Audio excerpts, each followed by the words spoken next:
अब डिस्कस करते हैं इस 4 पीस कॉपीराइटिंग फ्रेमवर्क का first section, that is promise. Promise component highlight करता है मेन बेनिफिट या पॉजिटिव रिजल्ट जो आपके टारगेट ऑडियंस को आपका प्रोडक्ट या सर्विस यूज करने के बाद मिल सकता है।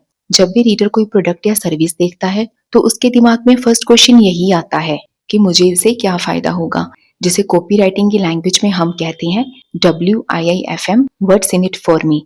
एंड प्रॉमिस स्टेज इसी क्वेश्चन का इमीडिएटली आंसर दे रही होती है। और वहीं अगर प्रॉमिस एलिमेंट आपके ऑडियंस के इस क्वेश्चन का आंसर नहीं दे पाता, उनकी अटेंशन ग्रैब नहीं कर पाता, तो हो सकता है कि रीडर आगे एड कॉपी पढ़े ही ना। इसलिए प्रॉमिस सेक्शन रीडर को मोटिवेट करता है कि वो आपकी कॉपी को आगे पढ़ना कंटिन्यू करें।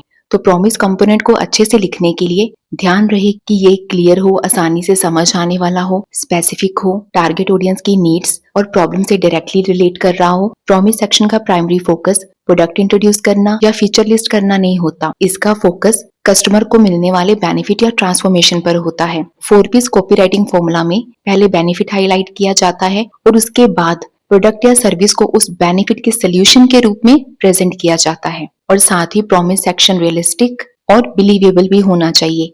कभी भी ऐसे एक्सैजरेट या अनरियलिस्टिक प्रॉमिसेस मत कीजिए जो सच लगते ही ना हो, क्योंकि इस तरह के क्लेम्स आपकी टारगेट ऑडियंस के ट्रस्ट को भी कम कर देते हैं और आपकी मार्केटिंग कॉपी को भी कम कन्विंसिंग बना देते हैं।